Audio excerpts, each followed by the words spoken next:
이 아침 우리는 사도 바울이 에베소 교회에 써보낸 편지의 한 부분을 함께 읽었습니다. 에베소서를 살펴보면 우리가 두 가지 중요한 주제, 무엇을 믿는가라고 하는 것과 그렇게 믿는 믿음의 사람으로 어떻게 살아야 되는가라고 하는 이 두 문제를 균형 있게 다루고 있는 것을 보게 됩니다.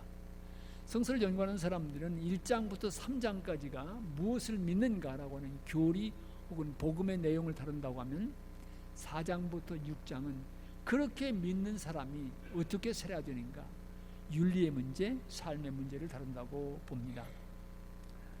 특별히 오늘 본문 5장 15절 이하의 말씀은 그리스도로서 어떻게 살아갈 것인가라고 하는 구체적인 정황을 말하기 전에 결론과 같이 우리에게 주어지는 말씀입니다. 오늘 이 본문을 거쳐가면 그 다음에는 가정에서 남편과 아내 사이는 어떻게 살아야 되는가, 또 부모와 자녀 사이의 관계는 어떻게 세워가야 되는가, 종과 상전의 어떻게 정립할 것인가, 이런 문제들을 다루고 있습니다. 에베소서를 살펴보면 정말 이 하나님을 믿는 신앙의 내용과 또 그렇게 믿는 사람이 살아가야 되는 삶의 길, 교리와 윤리가 잘 균형을 이루고 있는 편지로 생각되어집니다. 오늘 본문 말씀은 우리에게 이렇게 권고합니다. 그런즉 너희가 어떻게 행할지를 자세히 주의하여 지혜 없는 자 같이 하지 말고 오직 지혜 있는 자 같이 하여 세월을 아끼라. 때가 악하니라. 여러분, 여기서 세월을 아끼라고 하는 말에서 이 세월이라고 하는 것은 단순히 그냥 흘러가는 시간, 크로노스를 말하는 것이 아니라 기회로서의 시간, opportunity, 기회로서의 시간, 카이로스를 말하는 것입니다. 그러므로 영어 성경의 메시지 같은 책은 이 부분을 당신이 갖고 있는 모든 기회를 붙드십시오, 이렇게 옮겨놓기도 했습니다. 기회로서의 시간, 기회로서의 세월을 놓치지 말고 붙들라고 하는 말씀입니다. 이 시간을 붙들고 활용해서 귀한 삶을 살아가라고 하는 말씀입니다. 특별히 오늘과 같은 유혹이 많은 세상에서는 우리는 조심해야 됩니다. 깨어 있어야 됩니다. 시간이라고 하는 기회를 무의미하게 쓰도록 유혹하는 것들이 너무 많은 세상입니다. 그 유혹들을 뿌리쳐야 하는 것입니다. 주어진 시간, 이 기회를 최선의 삶으로 채워가도록 우리는 부름받은 것입니다. 구체적인 말씀을 드리기 전에 먼저 우리에게 주어지는 세월 혹은 시간이 갖고 있는 몇 가지 특징적인 모습을 좀 살펴보겠습니다. 먼저 시간은 참으로 공평합니다. 여러분, 무슨 얘기입니까? 모든 사람에게 하루는 24시간 주어집니다. 돈이 많은 사람이든지 홈리스 피플이든지 하루는 24시간이 주어집니다. 백악관에 사는 대통령이든지 길을 청소하는 미화원이든지 똑같이 하루는 24시간, 1년은 365일이 주어지는 것입니다. 그런 의미에서 시간은 참으로 공평한 것입니다. 남녀, 노소, 빈부, 귀천, 이런 모든 건 막론하고 하루는 똑같이 공평하게 주어진다고 하는 것입니다. 그러나 시간이라고 하는 것은 또한 대단히 불공평한 것입니다. 여러분, 세상에 태어날 때는 순서가 있지만 갈 때는 순서가 없습니다. 어떤 사람에게는 100년이라고 하는 세월이 주어지지만 어떤 사람에게는 20년밖에 안 주어질 수도 있습니다. 그 마지막은 아무도 알 수가 없습니다. 이것은 우리의 인생의 현실인 것입니다. 그런 의미에서 시간이라고 하는 것은 참 불공평하다고 이야기할 수 있습니다. 또한 시간은 유일적인 것입니다. 오늘이라고 하는 기회는 우리 생에서 한 번밖에 주어지지 않습니다. 내년에도 9월 1일이 다가올 것입니다. 그런데 내년의 9월은 2020년 9월 1일입니다. 2019년 9월 1일은 단 한 번 우리 인생에서 주어지는 것입니다. 우리의 인생도 마찬가지입니다. 한 번 살아가는 것으로 끝나는 인생입니다.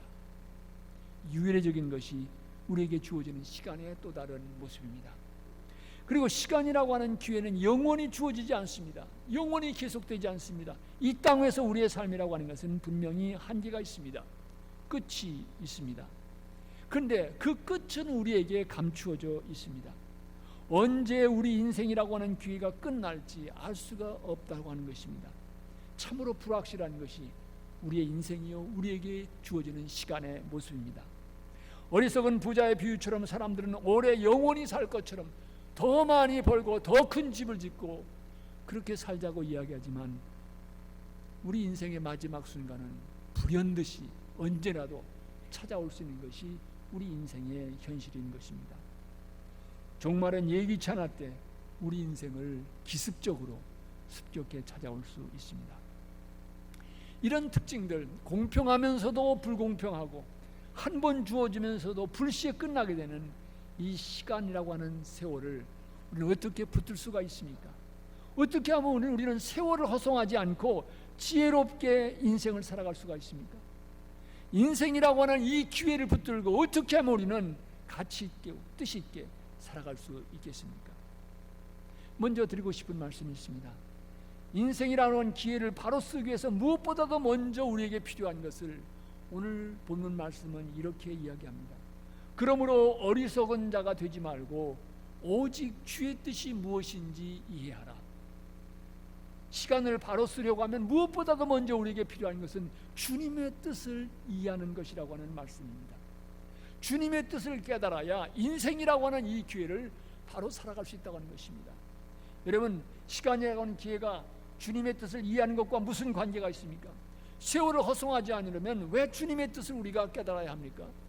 두 가지 중요한 모습이 있습니다. 첫째는 주님의 뜻을 깨달아야 우리가 왜 사는지, 어디를 향해 가고 있는지, 우리 인생의 목적을 깨달을 수가 있기 때문입니다.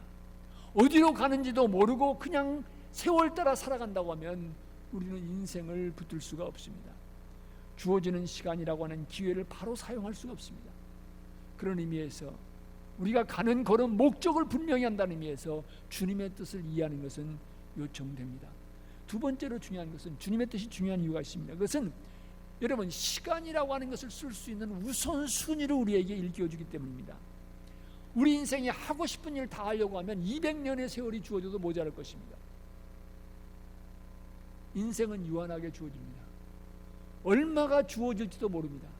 그렇다면 우리에게 주어지는 오늘이라고 하는 시간, 인생이라고 하는 시간을 지혜롭게 쓸 수 있는 길이 어디 있습니까? 먼저 중요한 일부터 하는 것입니다. 그런데 무엇이 중요한 것입니까? 인생의 우선순위가 시간 쓰는 것을 좌우하게 되는데요, 그 우선순위의 중요한 가치가 어디에서 발견될 수 있습니까? 무엇이 우리 인생에서 정말로 중요한 것인지, 무엇을 위해 먼저 시간을 써야 되는지, 그것은 주님의 뜻을 깨달을 때 우리에게 다가오게 되는 것입니다. 그런 의미에서 먼저 할 일이 무엇인지, 무엇이 우리 인생에서 중요한지를 깨달으려고 하면 주님의 뜻을 이해해야 됩니다. 인생의 우선순위를 바로 찾지 못한다고 하면 우리의 삶은 뒤죽박죽이 되어지고 고생은 고생대로 하면서도 그 삶의 열매가 없는 방황하는 인생을 살아가게 되는 것입니다. 어떤 사람이 그 양파 농장에 뭘 좀 훔치러 들어갔다가 그만 주인에게 발각돼서 잡혔습니다. 그 주인이 이 사람을 붙들고 너 3가지 벌 가운데 하나를 택하라 그랬습니다. 하나는 여기 양파 농장이니까 양파 100개를 먹든지, 아니면은 매를 100대를 맞고 정신을 차리든지, 아니면 벌금으로 돈 1000불을 내든지, 셋 중에 하나를 택하라 그랬습니다. 이 사람이 생각해 보니까 매 맞기 싫고 돈 내기도 싫거든요. 그러니까 양파를 먹겠습니다. 근데 여러분, 양파를 그렇게 100개를 먹을 수가 있습니까? 한 10개 조금 더 먹으니까 눈물 콧물 나고 정신이 없는 거예요. 아, 이거 도저히 안 되겠습니다. 그럼 어떻게 할래? 돈 내기는 싫으니까 그럼 맞겠습니다. 그래서 매를 맞기 시작했는데 그것도 한두 대지요. 20대 넘어가니까 도저히 못 견디겠네요. 못 먹겠습니다. 그럼 어떻게 할래? 남아있는 옵션은 뭡니까? 돈 내는 거예요. 그리고 돈 내고 나왔습니다. 여러분, 이게 뭡니까? 예? 양파 먹느라고 고생은 고생대로 하고, 매 맞느라고 고생은 고생대로 하고, 그리고 돈은 돈대로 낸 거예요. 예? 무엇을 먼저 할지 지혜롭게 채택하지 못하면 인생이 이런 혼돈 속에 빠져든 것입니다. 우선순위가 중요합니다. 성경은 우리 인생의 우선순위가 어디에 있는지 분명히 선언하고 있습니다. 무엇을 먹을까, 무엇을 입을까, 무엇을 마실까, 어떤 집에 살까, 이 다 중요한 것이지만 정말로 중요한 것은, 먼저 구할 것은 하나님 나라와 그 의를 구하라고 하는 것입니다. 이 하나님 나라를 구하면 이 모든 것들, 필요한 것들을 한수하고 있습니다. 세월을 붙들려고 하면 우선순위가 바로 세워져야 합니다. 그러기 위해서는 주님의 뜻을 이해해야 되는 것입니다. 주님의 뜻은 깨닫지 못하면 우리 인생 허비하게, 소비하게 되는 것입니다. 이어서 중요한 것이 있습니다. 여러분, 이 세월을 허송하지 않으려고 하면요, 선을 행할 수 있는 기회가 왔을 때, 섬길 수 있는 기회가 왔을 때 그 기회를 놓치지 마시기 바랍니다. 그 기회를 붙들고 선을 행하며 섬기며 살아가는 것입니다. 여러분, 죽음 앞에서 인생을 후회하는 사람들은 선을 행할 뜻이 없었기 때문이 아닙니다. 다 그래도 인생이라고 하면 내 인생 보람있게 살고 싶고 선을 행하고 싶은 것입니다. 그런데 문제는 어디에 있습니까? 기회가 주어졌을 때 그것을 미루다가 보니까 결국 참으로 선을 행할 수 있는 기회를 놓치고 말았다고 하는 것입니다. 여기에 문제가 있습니다. 히랍 신화에서 이제 시간, 이 카이로스라고 하는 이 신의 모습이 참 이상합니다. 이 얼굴이 어떻게 되냐면요, 이마와 요 윗부분에는 머리가 많이 났는데, 머리털이 많이 났는데 이 가운데와 뒤통수에는 머리가 없습니다. 다 벗어져 있어요. 이게 무슨 얘기입니까? 이 시간이 왔을 때는 이 앞에 머리가 있기 때문에 냉큼 잡을 수가 있습니다. 그런데 일단 지나가고 나면 머리가 없기 때문에 잡을 수가 없다고 하는 것입니다. 선을 행할 수 있는 기회가 우리에게 다가왔을 때, 성령께서 여러분의 영혼 속에 말씀하실 때 그 감동을 무시하지 마시기 바랍니다. 그 감동을 붙드시기 바랍니다. 그 감동을 붙들고 살아가시기 바랍니다. 순종하시기 바랍니다. 하나님께서는 그때 우리를 쓰기 원하시는 것입니다. 우리를 통해서 역사하기를 원하시는 것입니다. 목회를 하면서 어떤 때는 좀 후회하게 된 때가 있는데요, 마음속에 어느 가정 신방해야 되지 않나 그런 생각이 들어올 때가 있어요. 근데 그 생각을 그냥 너무 바쁜 일에 쫓기다 보니까 미루다가 보면 나중에 일이 터질 때가 있어요. 그때 가서 느끼게 된 건, 그때 갔어야 되는 건데, 주님께서 일깨움 주실 때는 모든 거 다 제쳐놓고 갔어야 되는 건데 너무 늦었구나, 그런 생각을 깨달은 건 때가 많습니다. 여러분의 마음속에 성령께서 감동을 줄 수 있습니다. 이때 이 일을 해야 되지 않겠느냐, 일깨움 주실 때 여러분 순종하시기 바랍니다. 붙드시기 바랍니다. 그리고 여러분의 세월을 그렇게 채워가시기 바랍니다. 이것이 세월을 허송하지 않는 또 하나의 길입니다. 오늘을 놓치지 마시기 바랍니다. 오늘을 붙들면 내일도 붙들 수 있습니다. 그러나 오늘을 놓치면 내일도 놓치기가 쉽습니다. 여러분, 이 말씀을 드리면서 혹시 여러분 가슴에 이번 부흥에 나와야 되는 게 아닌가, 그런 감동이 있으면 순종하시기 바랍니다. 네? 나는 부흥하고는 관계없는 사람이야, 담을 쌓고 살아온 사람인데, 여러분, 그런 분은 좀 자랑스러웠지 못한 전통을 깨시기 바랍니다. 성령께서 여러분의 마음속에 말씀하실 거예요. 이번에 좀 내가 언제까지 이렇게 믿겠나, 좀 무언가 깨달음을 얻고 새롭게 믿어야 되지 않겠나, 그런 감동이 온다면 아니야, 바쁜데 뭐 이렇게 무시하지 마시기 바랍니다. 붙드시기 바랍니다. 놓치지 마시기 바랍니다. 주님께서 주실 은혜가 있기 때문에 여러분의 영혼을 두드리시는 것입니다. 주님의 속삭임을 붙드시기를 바랍니다. 이것이 세월을 놓치지 않고 살아가는 또 하나의 길일 수 있습니다. 한 가지 더 드리고 싶은 말씀은, 세월을 붙들기 위해서 우리는 종종 우리의 인생의 끝이 어디에 있는지, 마지막이 어디에 있는지를 생각할 필요가 있습니다. 여러분, 죽음은 우리 인생의 실상, 리얼리티입니다. 어느 누구도 죽음을 피할 수 없습니다. 구태여 3단 논법을 안 써도요, 모든 사람은 죽는다, 나는 사람이다, 그러므로 나는 죽는다, 이렇게 안 하셔도 죽음을 좀 가까이 느껴보는 것이 종종 우리에게 유익합니다. 언제든지 찾아올 수 있는 것이지요. 여러분, 우리가 인생의 끝을 생각한다고 하는 것은 내 인생이 지금 어디에 있는지 다시 한번 살펴볼 수 있도록 도와줍니다. 죽음 앞에서 우리는 조금 더 솔직해지고, 조금 더 엄숙해지고, 조금 더 겸손해질 수 있습니다. 나라고 하는 인생이 지금까지 어떤 발자취를 남기고 살아왔는지, 얼마가 될지 모르는 남은 인생 동안 어떤 삶을 살고 살아갈 것인지, 이걸 생각하게 됩니다. 그러기에 죽음은 우리에게 유익한 것입니다. 볼티모어에 있는 어느 일간지에서 여러 해 전에 설문조사를 한 적이 있다고 합니다. 그 질문은 만일 당신이 지금부터 1년만 살고 죽는다면 그 1년 동안 어떻게 사시겠습니까? 라는 질문입니다. 여러분 한번 생각해 보시기 바랍니다. 내게 남은 세월이 1년이라고 하면 나는 어떻게 살 것인가?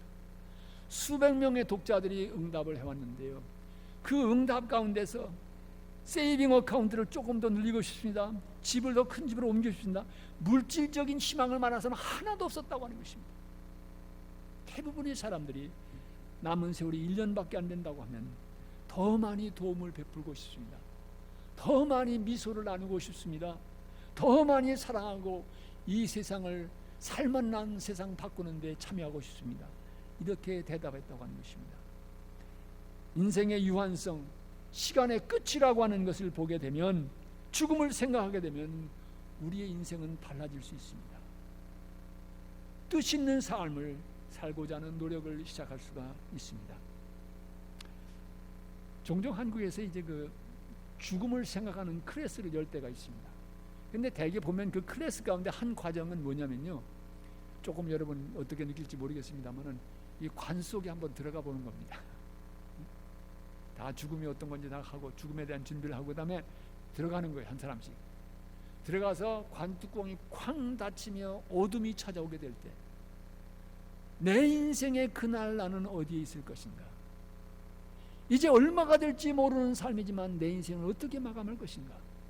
심각하게 생각이 된다고 하는 것을 들은 적이 있습니다.